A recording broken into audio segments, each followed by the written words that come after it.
You're listening to A Matter of Life and Death with Arizona Belle, a podcast that explores the furthest frontiers of consciousness via deep but lighthearted conversations with important voices in the worlds of spirituality, philosophy, and psychology. My name is Arizona Belle, and as a spiritual author and international speaker, I created the podcast I wanted to hear in such an unprecedented and uncertain time in human history. So join me each week for enlightening conversations that will help you ground down and connect up.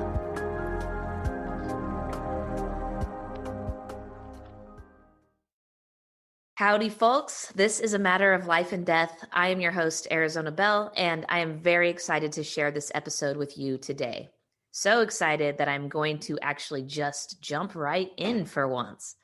My guest today is the renowned spiritual teacher and psychic intuitive Lori Morrison, who is going to be sharing a slew of predictions for the year ahead with us today. At the start of each year, Lori shares her predictions show with the world. And this year, I was able to tune in, and I was so impressed that I asked her to come onto the podcast and share the info here with y'all as well. I am so grateful that she agreed, and I am so honored to share it with you guys today. Trust me, this is a dynamite episode that I know you will enjoy. We did record a bit longer than usual, but trust me, it's worth it. So let me just tell you a little bit about Lori, and then we will get this party started. Lori Morrison is an award-winning author of the books Lori, The Disintegration of My Ordinary Reality, and The Shaman's Guide to Power Animals. Living most of her life in El Salvador, she acquired a deep passion for the Mayan culture and the Mayan descendants that live there. On the night before her 52nd birthday, she experienced a life-changing event orchestrated by ancient Mayan spirits living on her property. How cool is that? This shifted her awareness out of the third dimensional world that we all live in, and for 2 years, she was stuck in an interdimensional existence where her perceptions of the human body and life experience gave her an unconventional view of illness and physical and mental dysfunction. She received an instant knowing of plant medicine and ancient shamanic practices and was initiated by spirits for 2 years to learn the old ways of healing. A serious event she went through. She's going to talk about it a little bit more on the show. And later on, after all of that, she downloaded, quote unquote, downloaded from spirit the steps to combine these concepts with the theories of quantum physics and the use of scalar energy.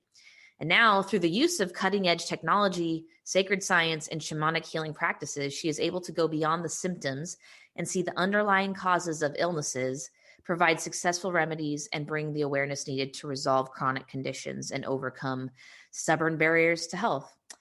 She's especially gifted in helping others reach higher levels of consciousness and understanding as well. And she's also my friend. And she's the first person who helped me energetically and in a psychic mediumship capacity after the passing of my mom. And so she's also very dear to my heart. So I am very, very excited to share her with you today. So let's just do it. Let's have some fun. Ladies and gentlemen, Lori Morrison. Lori, welcome to the show. It's my pleasure to have you once again with me. So nice to be with you, Arizona Belle. What a wonderful day that I get to be here. Oh, man. So for those of you who don't know, I've known Lori for quite a few years in real life, which is weird these days because we're all meeting digitally. But I lived in Sedona and I did work with you, and you helped me through my grief when my mom had passed away. And we just had some really powerful healing sessions. And I'm just such a huge fan of you. And, I've wanted to invite you back on the podcast. And I saw the other day that you were doing a prediction show for 2021. And I trust your guidance. So I was like, I jumped on it and asked you to come on and share all of that with my audience as well. So I'm just very, very excited to do that today. Well, thank you for inviting me. And yes, the prediction show is something I do every year. I think it was 3 years ago, I was very sick with a bad cold on New Year's Eve. And I was actually in San Miguel de Allende, Mexico, when that happened. Of course, in Mexico, it's, the party was happening around me and I was sitting home with my Kleenex box. And so I decided to jump in and watch every single psychic, Nostradamus, Baba Gana, the blind prophet. I spent the whole night doing that. And then I realized how interesting that was. and how I could actually add a layer of my own predictions to that and kind of sense what I felt was the consensus. And I thought, that'd be really fun to put that all together and see what I come up with. So since that night with my Kleenex box in San Miguel de Allende, I've been doing that. And it's actually pretty interesting how accurate doing it in that form. In other words, just not having it be my predictions, but having it be the overlay of a lot of others makes it even kind of more exciting and more interesting. Yeah, absolutely. You have a very unique process and you've been doing it for years now. This was the first year I jumped on, and as you were doing it live, I saw all the comments coming through like about how accurate you have been by making this kind of consensus of what is it, like you said, like 100 psychics or something like that. You really dig in. Psychics, astrologer, and channelers. Okay, so psychics. Yeah, so you take that consensus, you sprinkle in your own intuition, which, as I've mentioned, is very strong. And then, people were just raving about, they wanted to be there because they'd been there the years prior, and they're like, oh man, she's so spot on. So I knew it was onto something. So I'm so happy to have you. And before we jump into all that, because that's what I want to talk about, obviously, for the majority of the show, just for people who don't know you, who haven't listened to my previous podcast, just a little bit of background on you. I mean, you kind of had a pretty corporate life and had an experience, and now here you are, just an amazing shamanic healer and practitioner and inspiration. So how did that happen for you? I know it's a long story, but briefly tell the people like kind of what you went through, please. Okay, a really quick and easy explanation. I got hit by light in the middle of a volcanic lake in the country of El Salvador, where I lived for almost 30 years. And like you say, totally corporate. I was involved very much in, I was a land developer. I was involved in, started my career in New York banking. And so, very not into what I do now. In fact, I didn't even know what shamans were. But I did live in the Mayan territory. And so I had a lot of interest, in the culture since I was living there, but that was pretty much it. And then on my 52nd birthday, which is what I found out later, the one day that the Mayan calendar intersects with your own birthday, I had a very unique experience where the veil dropped. I was in a Mayan kind of village looking place. I was way back in a different time frame.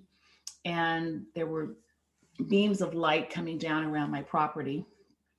And I was told to go to the end of this peninsula where I lived, which was way out in the middle of this lake. And I was hit by this light. And I was unconscious for several hours. When I came back, I was paralyzed and eventually got my senses back. And since that day, of course, at that event, I met 13 very ancient wisdom keepers from the Mayan tradition who became my group, I guess you would call now. And they started, in fact, they actually started giving me predictions way back then. They would show me things. I went through a lot of really strange experiences. It was a 2.5, 3-year initiation by spirits. So people say, Lori, where did you get your training? And my training directly from the source. From 13 Mayans. And then they also had the jaguar. I had 4 jaguars who were teachers as well. So that's where I got very involved in personal, power animals and things like that. So with all this experience, I, of course, it was way more than I could manage in my kind of illusional reality. And I ended up in mental hospitals. I was, diagnosed with every kind of mental disorder you could possibly find in those books that they have, and escaped and got out and started to realize that I was having a transformational experience and that it was pretty unique. So I did write a book about it. It's my memoir, which is the Disintegration of My Ordinary Reality. And that explains pretty much the whole story. But since then, I've been working mostly in energy medicine, but trying to get involved in the high tech aspects of it. I'm using a lot of innovative equipment. In other words, I'm taking shamanism to a more, I guess, cutting edge tech level using scalar energy. And so I've taken it into a whole nother kind of futuristic view of shamanism. And it also is helpful. I work a lot with cases where mainstream medicine doesn't have any answers, underlying causes of disease and remedies. I'm working a lot in the plant world, understanding more of that, how we can use the world around us to heal ourselves. And so it's been quite a journey, quite an adventure. It's been about 10 years of that. And it's always changing, always evolving, because after you start on the path, as you know, there's never a dull moment Yep. in this spiritual awakening. And so it's it's always a big potpourri of events and things that occur living in that higher vibrational world. Absolutely. And, on your predictions recording on Facebook, you'd mentioned like even back then, you feel like they were kind of preparing you for 2020 and what's shifting right now. And that's so cool. And so are you still guided by these 13 Mayans? Are they still part of your everyday reality, I guess? Yes, most of them are, they come in on different issues. So in other words, I have specialists and, certain of them do certain things, others do others. They all live on another planet, and it's a planet of healing. And so they are very high tech. Sometimes we think, shamanic things are like very, very indigenous. And these are indigenous peoples, but they're extremely high tech. And cool. So they drop in stuff to me, that are high tech. In fact, the program that I use, it's a program that came out of Europe, and they literally just dropped in my lap. And it's something that would require a lot of, training to learn to use it. And I knew how to use it immediately. I didn't need to even go to the training course. So they'll drop things in so that I can just, that it can be, like tools that I can use. So they're very high tech. And they really their focus is on healing the people on our planet, because they see us going through this huge change right now. And they were preparing me and a lot of other people for this moment so that we could be some of the kind of light workers and teachers to help people with ascension and all of this chaos that we're going through right now. Ooh, well, we're very thankful for them and for you and for everybody who's out there, helping lead the way right now, because this is what is needed. And I feel like there's a lot of people that we've been preparing for a long time, and now it's time to embody and lead. And it can be scary to do that in an uncertain world and path. Okay, so before we jump into some of these predictions for this year, can you tell me like one thing that stands out to you from your previous year predictions from 2020 that you feel like kind of like hit the nail on the head? There were several that came up. I know my Super Bowl prediction was right. Right on. I didn't do the Super Bowl this year. I didn't dive into the sports as much as it doesn't seem as relevant this year. Last year, I was like, well, I'll leave the sports for another day. Especially when you just see cardboard faces in stadiums anymore. Right. Who really cares? So I didn't do sports. That was when I predicted, let's see, in politics, I predicted really pretty much what's happening with the division and things like that. I did predict Donald Trump to be president. We still don't know who that's going to be. So that was interesting. That was an interesting prediction, because it was so fluid the way it was happening. It was coming and going, coming and going, coming and going. And so it was very interesting how it was like this very fluid situation throughout the whole year, because I was checking on it. And it was just sometimes one day yes, one day no, one day yes, one day no. So when you make a prediction like that, you're making a prediction on the collective. You're identifying where's the collective going at that time. So I think it shows how fluid the year was last year. I predicted earthquakes. I predicted, let's see, now you're catching me off guard. What else? There's a whole long list of them. Let's see, there was, I taught a lot of things about the tech world, business, career, finance. I predicted cryptocurrency. I predicted gold. Yeah, all that's happening. All that, yeah. So there was a pretty long list of things. I hit about 80%. I also predicted that people would be living in their homes on not going to school. Wow. With online or learning. So I think that was interesting. I also predicted that there would be a lot of upheaval in the health Interesting area. So yeah. So I kind of got it. 80% is pretty good. And I just want to touch on that because I actually get asked a lot about predictions and timelines and how they are fluid and flexible and how does that work. And you explain it very well. And it's, the collective consciousness. But I feel like a lot of people, including myself, have a hard time kind of wrapping our heads around like the prediction process and like how it can change, I guess, and the different timelines that could happen, I guess. How do you explain all that? How would you explain all that?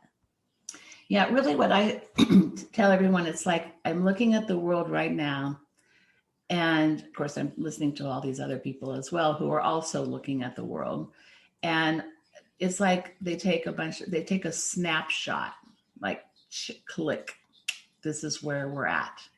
And if we are in this energy at this time, and we continue to go forward with more or less that energetic field, this has the highest probability of occurring.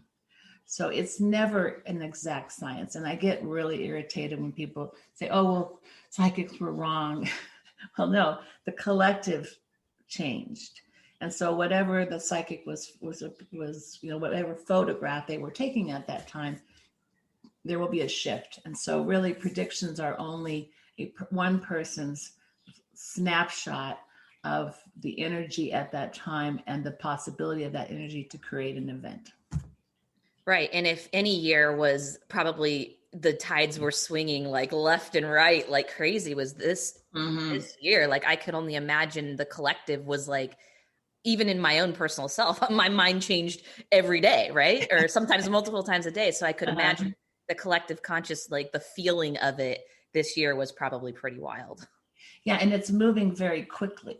So in other words, before where we would just, kind of go through life and cha-chung and that's what happened. You can notice now it's hourly. It's in one morning, things change. So again, that will change the collective, but we also have to add to that, the energy of the time, because, we think we're so, powerful on this little planet.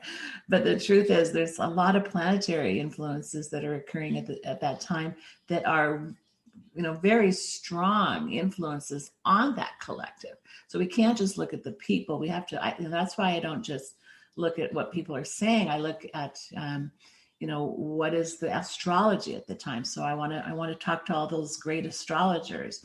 What are the channelers saying? What are my guides telling me about this time? What are other people's, guides telling?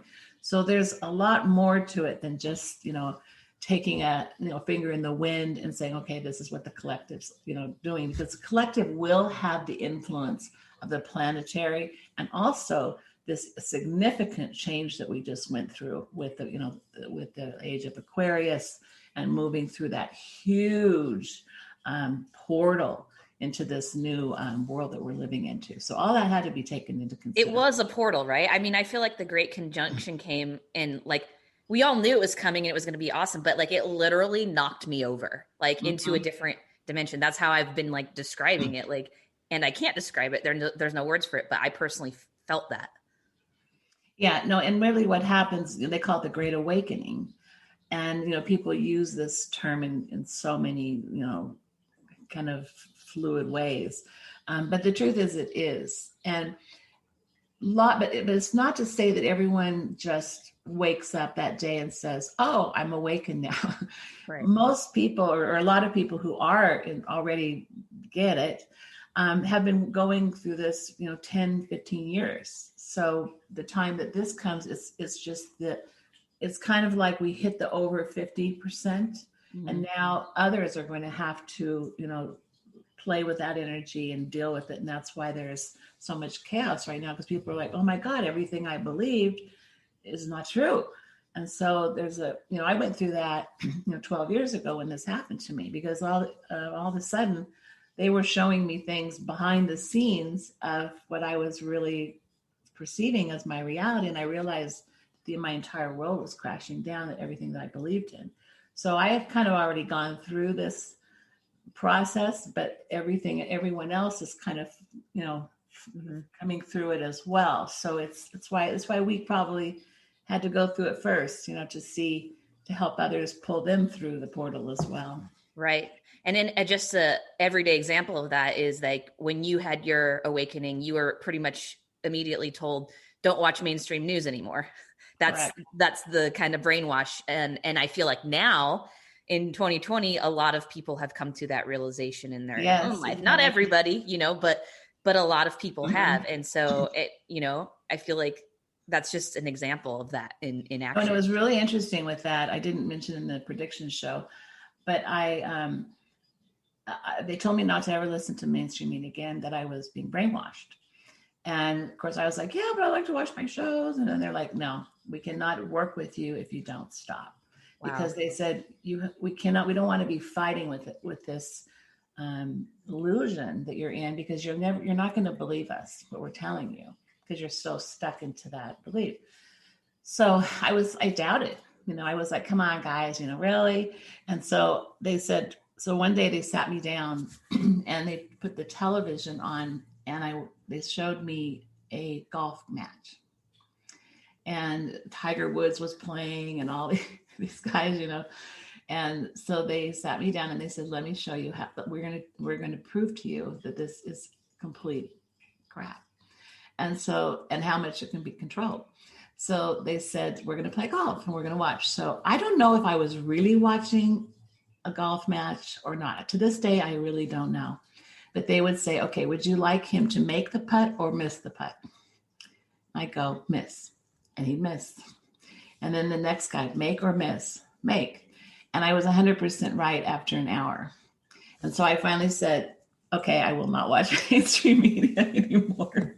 Gosh, I wish everybody could have that experience right now. You guys live through Lori and turn off that TV. Oh dear, yeah. So I learned at that point that I was being manipulated. And then the other thing was, I was mostly in the fifth dimension during this whole 2.5 years, which is why I couldn't function. You were kind of stuck there, right? I was stuck. I couldn't get back. And so I would turn on the television once in a while, and the person their mouth would be moving, but I heard a completely different dialogue. Wow. And I realized I had tapped into the subliminal messages from media. And when I got there, I was I was like, oh my God, this is what they're telling people. Because remember, we only use like 20% of our conscious. I mean, they were having news for the other 80% that we don't use, or that we're not aware of. And so when I started to hear all that, I was like, oh my God, we're being totally fed all this garbage. Well, yeah. And of course, it's in our body, it's in our cells. We're hearing it, but we're just not hearing it in that frequency that we're able to receive. So that's when I said, oh boy, we're in trouble. And then I could see then why I could understand much better the brainwashing and why people were just completely, bought and sold by the media narrative. So I just had to sit quiet in my little rabbit hole and say, well, it's not my reality. Well, sorry. Now the world's catching up with you. I feel like it's been this mass deprogramming this year. So that's at least partially good news, right? I'm here for that. All right, cool. So let's dive in. But before we do, I want you to give like just a little spiel about how like these predictions are not your opinions, because I feel like in the spiritual world, it's that, how can these spiritual people be saying these completely different things? Yes. Right. And everybody wonders that. People ask me that all the time. Yeah. And the only thing that I can intuitively come up with is that some people haven't taken themselves completely out of the equation. Correct. Mm-hmm. And I think that helps me. Well, first of all, I don't watch mainstream media for 12 years. So I don't really have an opinion Right. because I don't listen to opinions. So I spent most of my life as an observer. I feel like I had a pretty unique experience. And so I just had to, it was kind of like I felt like an alien who came to this planet after that event. And then I just said, I'm just watching these people talk and say all these things, but nothing was really sticking. I just felt like I was the ET who was sitting here watching this all take place. So I think that helps.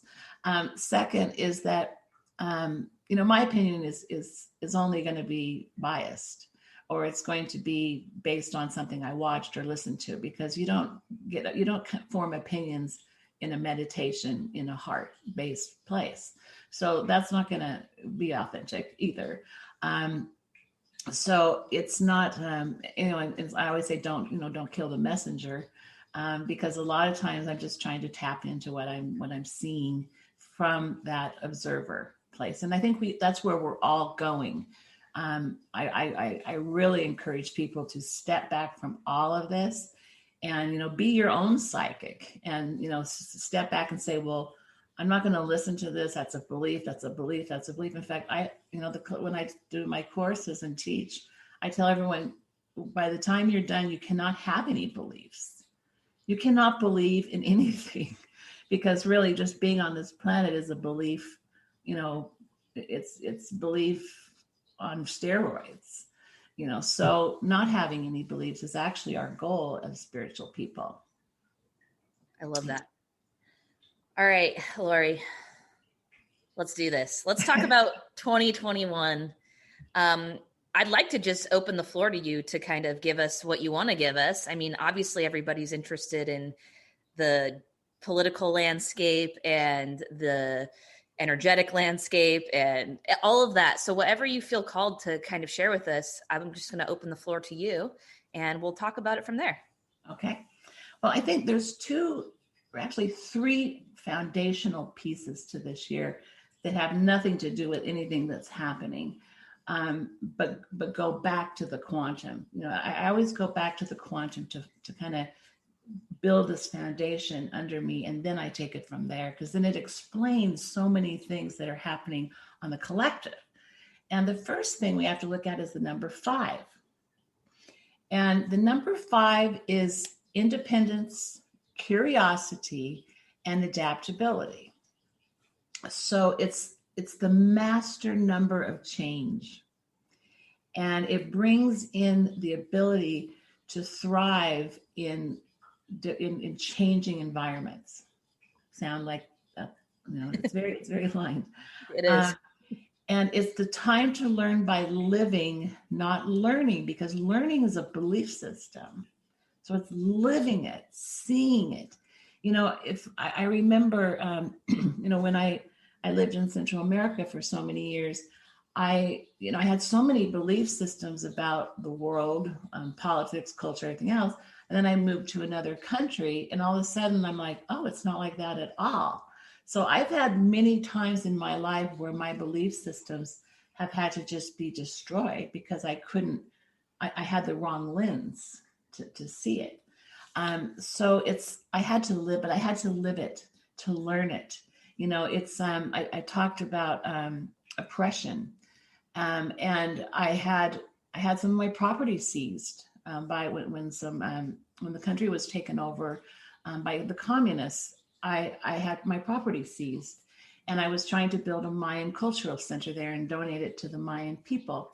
And, they came and they took my things, and I said, I'll go to court and I'll get my, that's what you do. You get justice. And then I went, and then the secretary said, oh no, a big bag of money came in and they bought off this politician.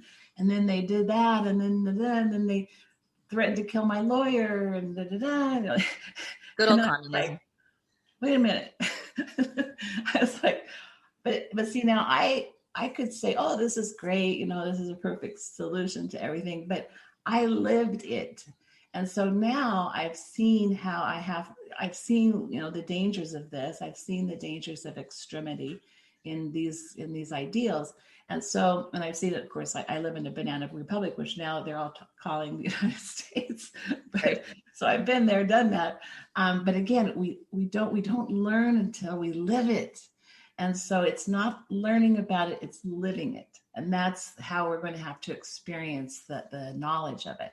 So it's stepping out of that routine. It's having something kind of extraordinary happening, like wearing a mask or having to go somewhere and do something completely out of the normal way of living, and feeling that kind of invasion, because you can't teach somebody. You can't go to a class and say, here's what it feels like to feel like maybe your rights are being invaded. You have to live it. You have to live. So that's the 5. That's what the 5 is about.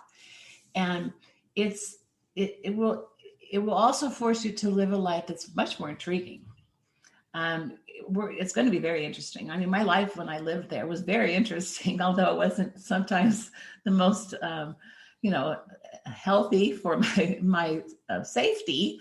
In fact, I had to leave, but it was intriguing, and it was also, in a way, when I look back, I was much more fulfilled, because I was really getting deep into understanding the psychic experience of this whole collective, and how the evil comes through and the good comes through, and the thing and the hero and the story, what we have. So it was much richer, more juicy. So 5 is really important, and it will be very unpredictable. So here I am trying to predict it, haha. Right. But but it really will be more. It will be very unpredictable, but there will be a steady, like a steady gait through it, and I'll get to that in a minute.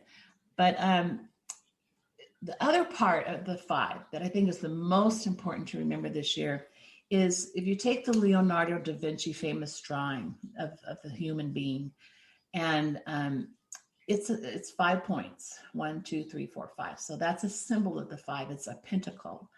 And that is about humanity, the future of humanity, and the course of the individual through this humanity. So it's big. It's like that whole, you can put that on your wall and say, this is about, this year, because it's the final frontier for the kind of the walk of humanity on our planet. And so that's why it's feeling like that. It's feeling big. It's feeling massive. It's feeling, like, wow, human beings are really coming into their knowledge of who they are and who they are on this planet.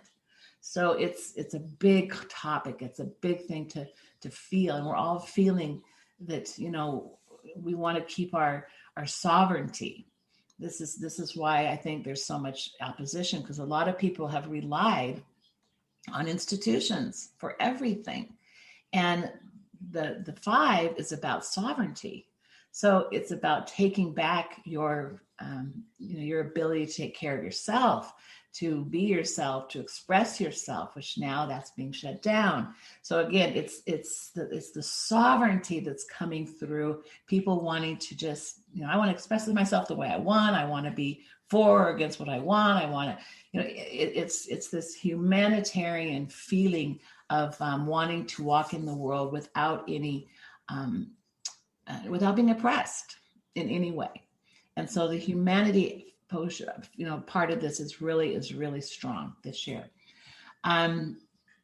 There's also in the yantric system, which would be the Hindu system, there's 5 functions of the divine. And I think when we talk about this year, these are the 5 real elements that are coming through so strongly. One is creation, creating a whole new world. This is the big creation. We're going to destroy institutional ways of doing things, good or bad. Preservation, another one, which is where we as human beings are going to try to preserve our rights. try to be, preserve our autonomy. The other is destruction. Okay, we got that going down. Got I'm that going to going. explain Yeah. that. Check. Obscuration, obscuring things, trying to keep things from people. Oh, you don't need to know this. You don't need to. We're not going to bother you with these details because you're just a human being, and we don't want to upset you. So again, that's another term. And then liberation. So again, freedom, coming out of being able to come out and express yourself in any way that you want and not feel the oppression or the governments or the institutions or anything opposing your expression. So it's all very interesting. And these are ancient basics. So I'm not bringing up some, crazy. I mean, these are Hindu philosophies that have been around for thousands and thousands of years. And here we are again at that 25,000 year cycle where all of this changes. So getting to that. So I looked over to the Chinese year of the metal ox to see, okay, does that align with what the Hindus, Hindu pattern is? And does that align with the, some of this, what the psychics and the ox is revered for hard work. It's, honest. It just trods ahead very methodically. They're very kind. They're very understanding. And so it's about staying focused and staying positive because it's very easy to go into the negative with all of this. Just like, oh my God, the world's coming to an end. The person that I wanted for president didn't win, or that other person, whatever. You can go crazy. Can't travel the world. Yeah, I can't travel the world. My business is shutting down. I can't do all these things. So, but it's the year of the ox. And I always say it's really important to know what these things are because these things put wind behind your back if you are in that congruent with that energy. So I always say, I want to be congruent with the energy of the ox because then I will have that wind behind my back. I won't be fighting other energies that are not congruent with this year. So to be congruent with the ox, it's slow as it goes, hardworking, narrow your vision, get one goal very, very clear because you are going to be really rewarded with that goal. And I think it's caused us, all this flurry. It's like all this dust is in the air. We're all grabbing at ideas. Should I go here? Should I go there? Should I do that? But it's going to help us focus. And don't be afraid. Like some people were like, I don't have my goal for the year yet. And I'm like, but wait, it can evolve. And I also kind of shifted that term to theme because sometimes people say, oh, goal, I can't just do one goal. So I say, change the term to theme and then keep that theme going. I mean, it's not as daunting if you kind of shift the wording on that. So go slow, work on your communication skills. Ox does not talk much. It just stays. So work on your communication skills on how you exchange ideas with others because many are very stubborn. And so you're going to have to come up with a new vocabulary as to how to communicate what you're trying to tell them. Also, oxes are very strong and robust, and they're very healthy. You very rarely see an ox say, sorry, I'm taking the day off. It doesn't happen. So it will add to, it's a sign of good health. And it will be also linked to a little more conservatism. We're seeing this. We're seeing the rise of people. I don't even know what you call it anymore, even if it is. I don't even know if it's conservatism or just. I see more of it as a humanity. It's a humanity thing, and so it will pull us to a more focus on ourselves and our strengths and our power. That's the ox. So it's going to cause some friction because institutions that have relied on selling us a narrative want us to continue to buy into the narrative, but the ox is strong, the ox is independent, the ox is going to go forward and go and do its own thing. So that is part of this conflict that we have. So hardworking, orderly, focused. Don't get distracted. Don't get derailed. Don't get depressed when everything around you is noisy, and stay forward. That's the message of that. So then we go into the age of Aquarius. And the age of the Aquarius is that beginning of the end of the Kali Yuga. The Kali Yuga is the last of the 4 cycles that the Hindus said that the world would go through. And so the cosmology of the Hindus sees us at the end of the time when our, quote, virtues are at their worst. Well, we're seeing that, aren't we? So we You are. can't make this stuff up. It's just so spot on. It's crazy. It's just so spot on, yeah. And so it's believed that this period will end in 2025. So we are at the beginning of the end. Okay, we're not at the end and then we go to a new beginning. We're at the beginning of the end. And Krishna said that after the 5,000 years of the Kali Yuga, that there would be the dawn of the golden age, which will last for the 10,000 years. So we are moving into the 10,000 years, but 2021 is the beginning of the end. So it's not like we just walked into la la la land, the quintessence of the Aquarian, and thank God we're here. It's, again, 4 more years of this getting into that golden age.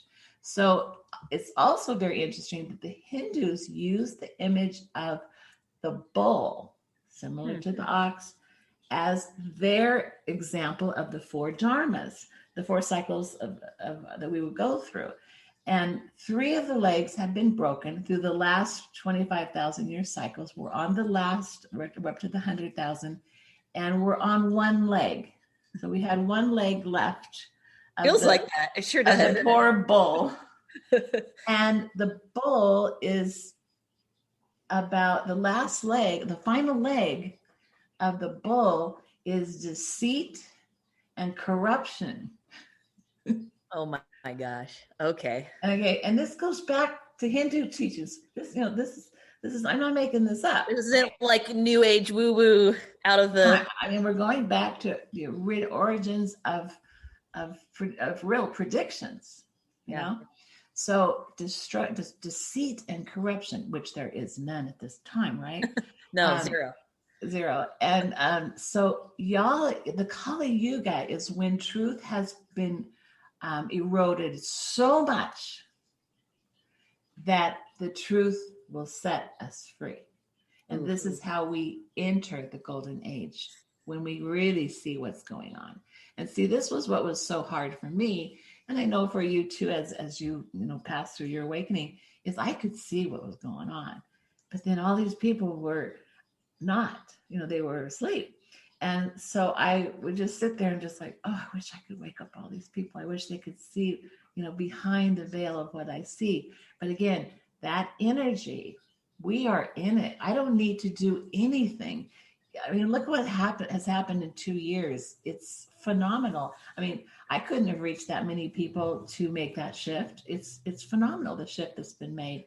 And, the traditional narrative illusion is crumbling by the day. So people are waking up. So then I moved to Nostradamus, and Nostradamus is always really dire. I mean, he's always got these predictions that are just like, oh my God, what's going to happen? Yeah, he has no chill, is what we. Yeah, he has no chill. So, but I think sometimes there's a little more to it. So I kind of put my spin on what he's trying to say. I actually tried to channel him and have him explain to me what he really was trying. So it's kind of a channeled fairy dust version of Nostradamus that I do. But it's interesting. He said that humans will become extinct and zombies. So I feel the term zombie relates to people who are buying into the narrative of media influence. So he was right on. And then, it's when we stop thinking for ourselves and we instead turn it over to others to determine our beliefs and our fate. Okay, so I think he's right on there. And he said this will cause evil things to occur and there'll be great disappointment. I think that he's right on. And then newly released concepts about our health will at first cause us to look up to scientists and exalt their wonderful capacities. But underneath, we're going to come to realize they don't have our best interest in mind.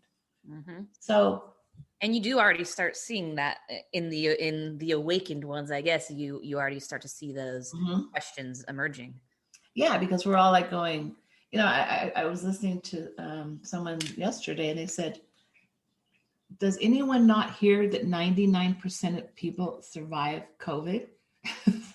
Yeah. And I'm like, no, they don't. Nobody hears that. So again, that goes towards that goes towards using science in kind of this kind of mushy way in order to not have our best interest in mind. So again, Nostradamus is talking about this kind of flawed science that will become more and more noticeable. And then he said, eventually the masses will wake up to the dangers of relying on this false information, and they will again expose the truth, expose the reality of the world that they're living in. There's also, I believe, the effect of vaccines on children. I think this will be, because now vaccines is the hot topic. I feel that the child vaccines will be exposed, and it'll be very difficult for a lot of parents who vaccine their kids and are just feeling terrible guilt about it, because they, again, like Nostradamus said, relied on some of these scientists, but then it didn't come out to be real. So we'll have to support some of these people through that. He also talks about a famine, but I believe the famine is social media. I think it shuts down the voices, so we don't have a way to express ourselves. So I think the famine is a famine of ideas. I don't necessarily think it's food. The reason for this, of course, will be blamed on they need to protect us from events that are happening around us because we're not capable of understanding them. So we're just going to say, okay, yeah, you're right. I don't want to, I want to put my blinders on. I want to see. But he says this will be a huge curse upon the world. This will throw many people into the darkness, as their reality will be controlled by programming. Wow. So again, harder and harder to see the light of what is really going on around you. His actual, so he says, a great rain, blood, milk, famine, steel, and plague, and in the heavens a fire is seen with a long spark. So I believe the rain is climate manipulation. I believe the blood is the possibility of a war.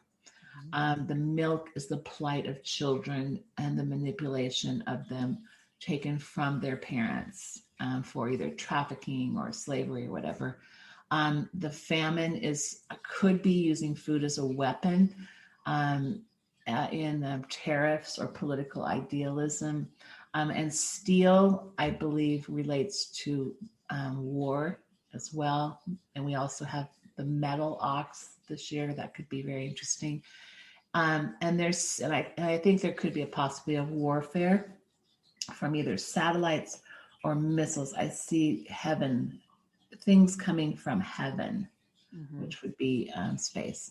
So he also talks about the Great Awakening, where that because Saturn is going to be in Capricorn, and that's responsible for social hierarchy, state power, and authority, functions, and status. And he talks about a planet of destruction and reconstruction will be triggered. So I think that's when the astrology comes in and tells us it's ripe for destruction right now. So that also lines with what the Hindu version of this is as well. There's going to be more revelations of the manipulation of people through financial and governmental means, an increase in governmental actions towards their citizens. The government's going to want them to seek more control of the citizenry. So there will have to be for this. So again, going back to the human sovereignty, this is the clash. We want to be sovereign as human beings, but then our institutions are wanting to try to pull us in to this orderly place where they can control us. So the only way out is destruction of the institution. This is how we regain our sovereignty. He also talks about water rising and the earth falling. I believe that's related to possible solar storms, damage to the earth's surface. And then he talks about in the sky, fire and a long trail of sparks. So just to add to all this good news for your listeners, there is we're going to have an asteroid too. Oh, of course we are. And of course, when I heard that, I said, well, I got to research that. Of course, I don't go on Google. I use in fact, the one I use is DuckDuckGo, because I find it's all manipulated information. It just falls into the same thing. So I have all these ways of getting around Googling and trying to find stuff. I find very interesting things, by the way, that nobody knows about. But NASA has actually announced that there's a huge asteroid called, the asteroid is called Perseverance. Oh man. I mean, does that go with the ox or what? Right. It's all intertwined. See how it just all clicks? Yeah. And then it's going to hit the earth on May 6th. So mark your calendars. And that it's the equivalent of 230 kilotons of TNT, which is 15 times more than the nuclear bomb detonated by Americans over Hiroshima in 1945. Oh man, they don't say where it's going to hit, do they? They don't know. Okay. But if we think about it, we go back to Atlantis, we go back to Lemuria, same time frame, same thing. Now the asteroid in that case hit in the ocean and caused all this Lemuria to sink, Atlanta, all of the sinking and rising of the waters. So maybe we're in the new age of Aquarius, and we will go back to we will be an Atlantean story finally, and we can really truly say we were there. Man, that would actually be a treat. So yeah. So the other thing is he talks about an earthquake and calamity in the lands of the West, fire in the ship, plague, captivity, and I do see California in a devastating possibility with an earthquake. One of the psychics saw the Golden Gate Bridge with a crack in it. So there was a lot of people that mentioned that. Also, the captivity, I believe, could be. Some people had talked about ships off the coast, off of both of the coasts of the United States, that would be called to avoid the captivity of the United States by another rogue nation. So this was kind of similar to what Nostradamus said. It also talks about the Italy. There's a lot about Italy in Nostradamus. He talks about the banks. There'll be the Milan, the elite in Italy, that they will attempt to put us in an iron cage. And as things are happening, we're starting to see that there's a lot of talk about Italy being involved in some of this, stuff. And so I thought it was interesting because Nostradamus really came up. He said that Italy will be a big part of that. And also digital, a new type of army that relies on digital intelligence. Again, very interesting parallel to what information is out there. That those in the higher aristocracy would be vulnerable. There would be for their crimes against this humanity, which is the 5 points. It says, in the city of God, there will be great thunder, 2 brothers torn apart by chaos. What is the city of God? Rome. Oh. And then a great leader will succumb, the third big war. And I feel like that's China, US, Taiwan, something in the eastern part will put light on, and there could be conflict in that part. Let's see. I'll try to get to some positive information. It's good to end on a positive note. So that's no Nostradamus, but I'll go through really quickly the last one. Financial futures. I think there will be a alternative system to crypto. It's similar. It'll be similar to crypto, but it's going to have a twist. So it's not going to be the exact system that we know of as that.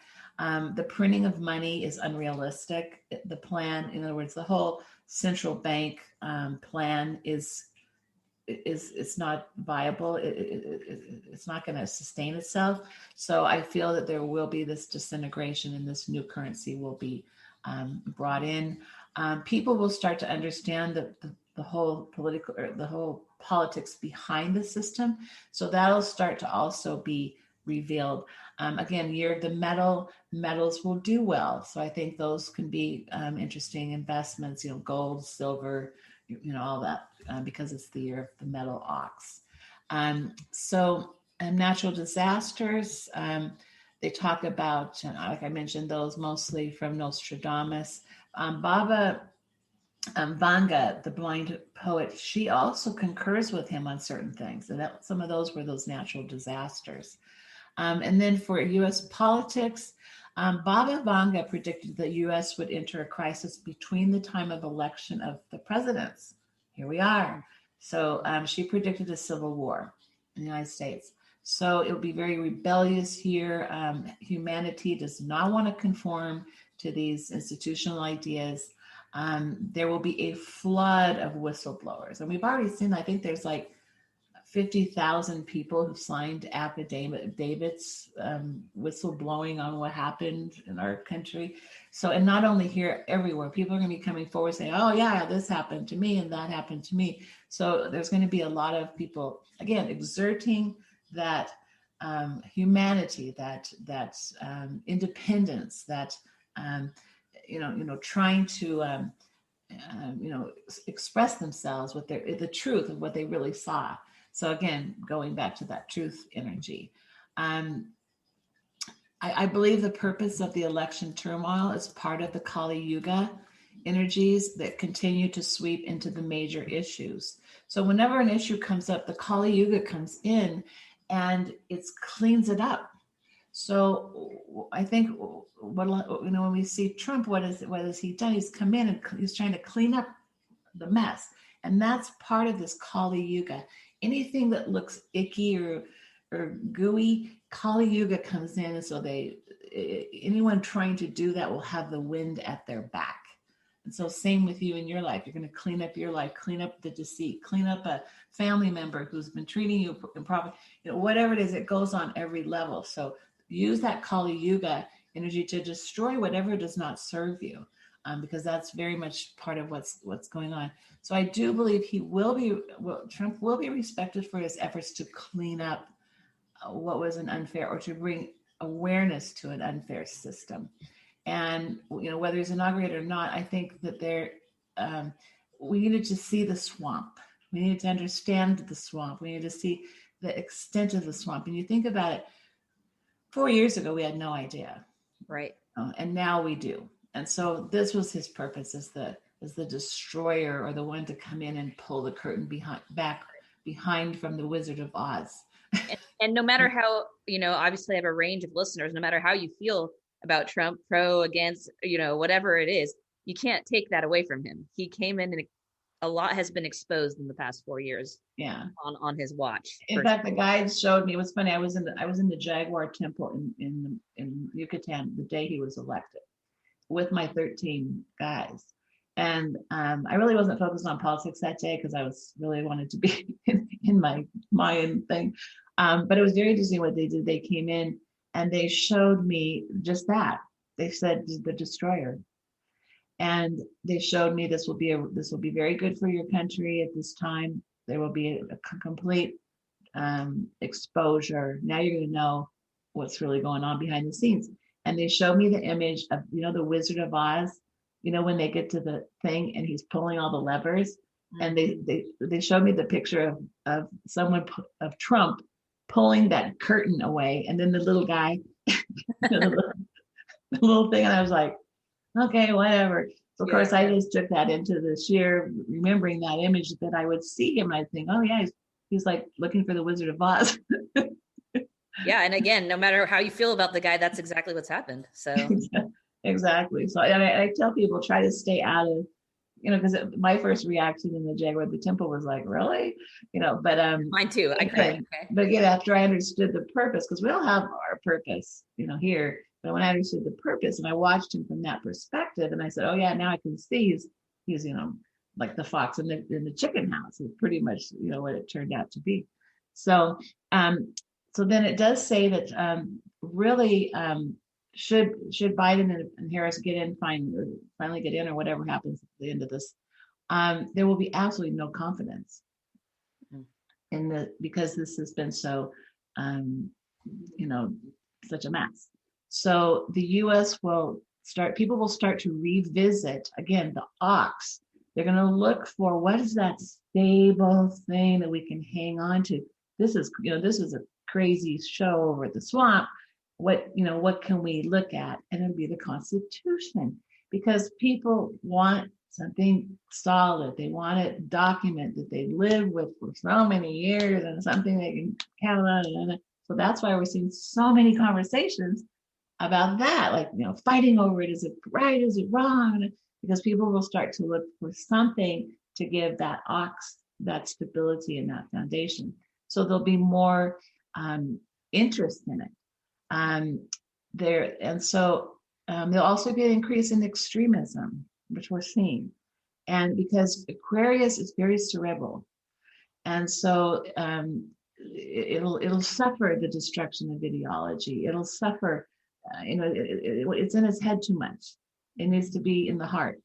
So it'll continue to happen until the middle ground is kind of finally settled on, because again, that ox will always look for that stability. The ox is not a swaying kind of animal. The ox is going forward, very balanced, very strong.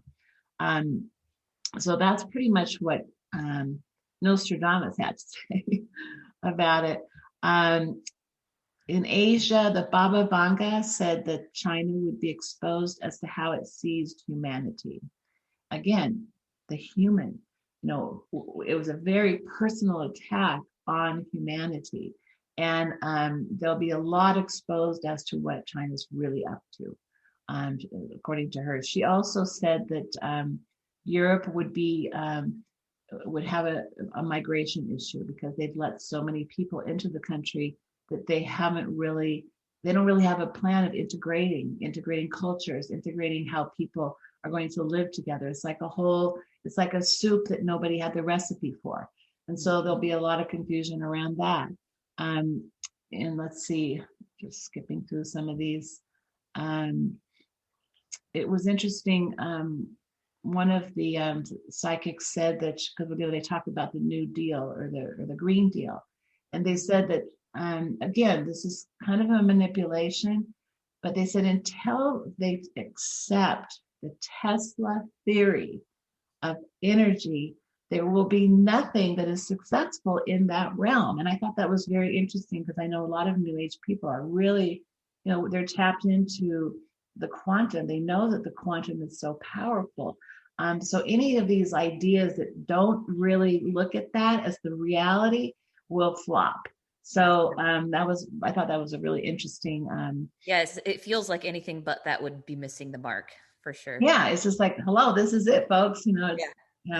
So and then in culture, I think things will return to normal. Well, a new normal. I think you'll be able to socialize again. I think you'll be traveling again by the summer. I think there will be a fashion revival of the 60s. Again, doesn't that make sense? We were all hippies. We were going to rock concerts. We're going to have that same age of Aquarius. We're going to have flowers in our hair. and we're gonna, run around the planet and probably go to. This is good news, Lori. This is the good part. Yeah, this is the good part. But again, remember we had all those, in the '60s. There was a lot of, issues, protesting and things like that. So again, we're kind of in that '60s mode. So if you kept your go-go boots, you have some white boots, or you have like, those dresses with the big retro florals and stuff, don't throw them out, because that's like the perfect thing for this year. Love it. And let's see, there'll be also new creative outlets. So a lot of people who have been kind of felt like their social media got, slammed and crashed. And, if you want to talk about a vaccine, that, you can't talk about it. There's going to be some new and very creative ways of having conversations with others. So stay tuned. And it will be a much more open and more interesting way to express ourselves. So that's good news. Courts will be shaken up again. Political forces that don't hold values of the people, who are not, concerned about humanity, again, those things will crash. The careers will change to things that are more inspiring. People are not going to want to do the 9 to 5 anymore. So all of these corporations who are trying to, place everyone in these kind of dead-end jobs, it's not going to work. Any people want to manifest their own vision. They want to be, part of a field of energy that they can, create what they want to create. So unless companies start to talk about how they're going to do that, people are going to go off on their own and do their own thing. It says that one of the psychics said about a universal minimum income. Says most people will be against it, because again, that just crashes everyone into that same mold where they're not independent, not able to make the money they want to. Big tech will continue to invent at lightning speed. So we're going to have tons of, the same amount of innovation. And there will be more robots in the labor force, which will put pressure on low-income jobs. So unfortunately, those people will suffer if that continues to occur.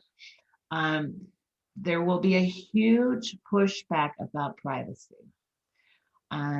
Right now, the invasion of people's privacy, again, humanity, people are going to get really not happy about that. People are already starting to, I feel. Yeah. And so, Alexa, that kind of stuff, it's going to be booted. Bye, Alexa. By Alexa. There will be, people will want to know what is the privacy rules of whatever they're trying to sell you. It's going to become, those privacy clauses are going to become much more important. The ones we just usually click through and don't pay attention to. Yeah. People are going to say, wait a second, what are you taking from me? So in the way they described it is, they said that people will walk away from gatherers of information. Okay, which is what has been occurring. And instead, we will become givers of information. Ooh, so no more gathering, just giving. Oh. So the intrusion of big tech in our privacy, again, humanity, sovereignty being the theme, laws will start to catch up with them. Because they're so innovative. They go very quickly, but laws go very slow. So I think there will be a clash, and the clash will come first with the users, and then the users will force institutions to support their sovereign rights. And big tech will spend most of its time under a microscope of legal and ethical concerns. So I think it's happy to tell you the truth. Most people are very happy about that. So in real estate, a lot of movement. People want to be aligned with places that align with them. So for example, if there's a lot of oppression and that people they don't want to be in that. So they're going to move to another state. there's going to be a lot of movement in real estate. So I think there'll also be a strain on cities that have a lot of protests, or that don't do anything about the homeless. I think the homeless problem, actually, I believe, is the karma of big cities. They never dealt with the problem. They never helped these people. And it's like this just big backyard of karma on all of those cities who never really took it seriously and had a effective way of dealing with it. And then now they've shut down all these businesses to create even more homeless. So again, all of that is this kind of karmic loop playing in the larger cities. Rural areas, therefore, will thrive. So people will be moving out, trying to find larger properties and moving into small towns, things like that. So there's going to be a population adjustment. And I think it's going to start this year in a bigger way, and then also into the following year. And people will start being willing to sell their homes. Most people have not wanted to sell because of COVID. So there'll be more houses on the market. Baba Vanga says there would be a cancer cure, and that we're also going to know way more about the COVID virus, where it came from, how it was released. There's going to be exposure on that. And they talk about it. She talks about it having a mutant virus. And so scientists are going to spend the whole year chasing viruses, which is kind of what they do anyway. It's just that it's more public. And people will, the governments will continue to intervene and say, we have to do this and that, but people will say, done. Again, back to the sovereignty, we're done. And there will be more focus, and this is really good news, on mind, body, and spirit. People will start to realize now you need 3 aspects to heal yourself. You don't just need a vaccine. You need a clear mind. You need a spiritual practice. You need a non-toxic body with high immune. So it will actually, out of what seems oppressive can also come, the good from that. And doctors will even realize that it's a 3-pronged approach, and they're going to be much more open to bringing in people from other modalities to work with their patients. Religion will continue to divide people. I did see, this was a vision that I saw. I saw a pillar on the Vatican crumbling. Mm-hmm. So I think there could be issues with that. And then for those of you who want to know what the best movie will be this year. There's got to be some of them out there. Let us know. The best movie for the year is Nomadland. And if you think of the name of that. Yeah, people are vibing with that for sure. So again, when you look at a year and you look at an energy and you look at a collective, you see how amazingly all of these things come together into like this one plate, and you go, this is it. So even the name of the best movie, Nomadland.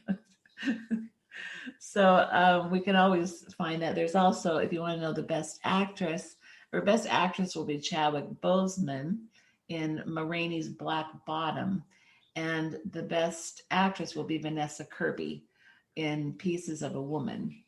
And let's see, who did I miss? Best director would be a woman, Regina King, for One Night in Miami. So and that comes from another psychic. And then in the sports, although I didn't do the Super Bowl, I did surfing because we're going to have the Olympics in Japan. And there's going to be a real big surfing star that's going to emerge. Why? Because we're in the age of Aquarius, and Aquarius is water. So again, even down to the sports, we can pull in all of this information and have it make total sense. Totally. It all does really intertwine. It's amazing. Mm-hmm. Oh my gosh. Well, Lori, I think that my listeners are going to have a lot to process here, as I did when I first heard all this. But yeah, I feel I resonate with everything that's coming through, and it seems like, yeah, it's going to continue to be this kind of rocky, tumultuous time, but it's rife for revolution, and what a time to live. Yes. And we all chose to be here. So when people start complaining about it, I'm like, sorry, but you signed up for it. I know. It's like going on a cruise and then saying, and you're in the middle of the ocean and you say, I don't want to be on this cruise anymore. It's like, this cruise ship is not turning around for you. I'm sorry. We're in it. And so, I think when we, like you said, this is a year adaptability. Like, I think when we accept where we're at and adapt and yeah, we did choose to be here. We know that on a spiritual level, that's what we did. So here we are. Yeah, we're on our way to Lemuria, but you can't get off the ship.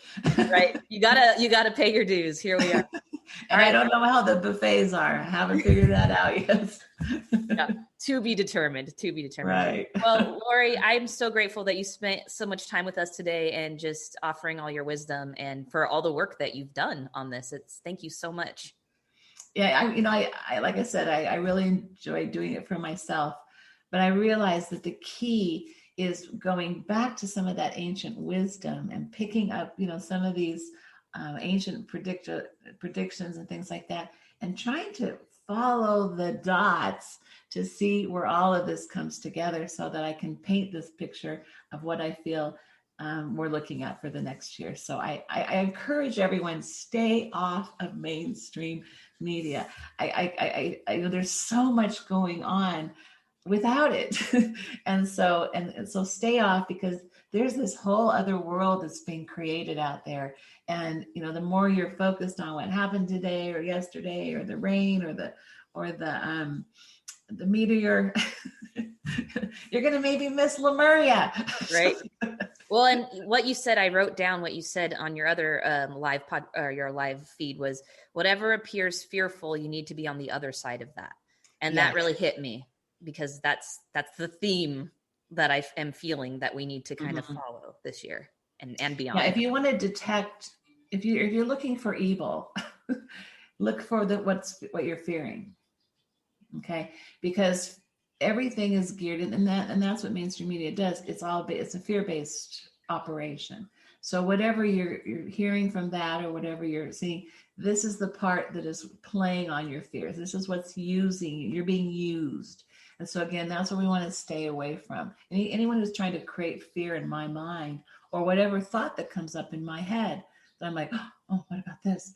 That's when I have to stop and say, what is that? Now, why is that coming to me? That's what I have to take on at that moment, because I don't want anything creating an illusion of fear for me, because I know that I'm in a good vibrational place, and I know that the ship is going to Lemuria. Everybody just keep that vision in your mind and it'll be solid. All right, Lori, I know you mentioned your book and you have services and ways people can interact with you. Where can people find you, first of all? Well, you can go to my website, lorimorrison.com. I'm on Facebook, Twitter, all those places that probably will be crumbling. But for now, you're there. But for now, I'm there. And so they can reach me, and I do sessions. People can check there, read my books. All the information's there. Awesome. And you have sent me, I will provide a link for everybody in my show notes and in my marketing materials, everything for an illustrated guide of these compiled predictions, right? Right. I have a very nice guide, so you can print it out. You can keep it by your desk. And so when stuff happens, I have a whole crowd who check on me the whole year. I bet you do. You might be one of those. So you can tell, Lori, you got that one. They'll send me little messages. I love it. Everybody they're all waiting for Julian Assange, because I predicted Julian Assange would be freed. And so everyone's waiting. And I said, oh, come on, do it on the 31st. Do it on the 31st. But we're not too far off, I don't feel. So we're close. So yeah, we are. I'll hit that one too. So sometimes they lag behind a little. Yeah, exactly. Well, you've got the free will of the collective consciousness. That's right. It's a little fluid, especially this year. Yeah, you can download the predictions. I also do next Saturday, or this Saturday, which is the 9th, I do the crystal of the year over on Healing Crystals. I do that in conjunction with them. And I pick a crystal that I feel most represents 2021. So if you want to know about that, you can also head over there. And can't wait for that. Well, that'll be fun too. Yeah. Awesome. All right. Well, everybody, I know that you've loved this episode because I've loved this episode, and that's typically how it works. So, Lori, thank Whatever I love, and I'm sovereign being. Exactly. Hey, like attracts like. Lori, thank you so much. You're welcome. And everybody, we will catch you on the flip side. And that's a wrap, everyone. Stay tuned for new episodes of A Matter of Life and Death with me, Arizona Belle, dropping each Wednesday to help you get over the hump. In the meantime, if you're digging the show, please consider leaving a sparkling review on iTunes so other like-minded friends can find the show easier. And I will catch you on the flip side.